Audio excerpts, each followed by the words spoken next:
Tämä on tarina minusta ja maailmasta, jossa elän. Minun maailmani on yksinkertainen. Se koostuu ykkösistä ja nollista ja se ulottuu kaikkien teidän elämään.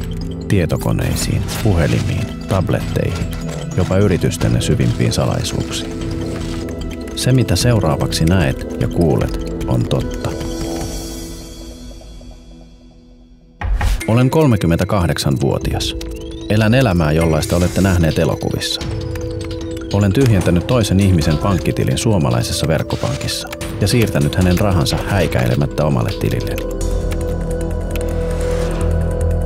Olen onnistunut tunkeutumaan sisään yritysverkkoihin ja touhuillut siellä rauhassa, kaikki valot päällä, ilman että kukaan on huomannut mitään.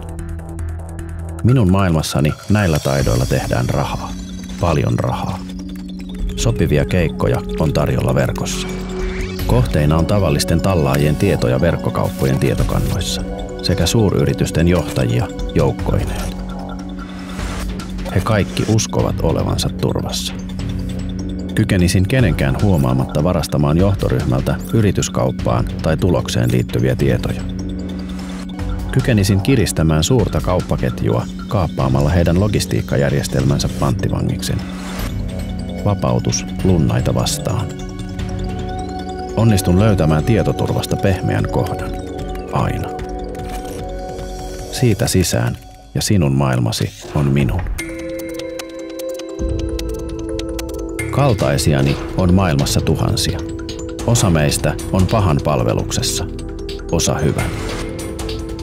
Aamuisin saavun polkupyörällä työpaikalleni, sillä valitsin hyvän. Työni on auttaa taistelussa niitä vastaan, jotka valitsivat pahan.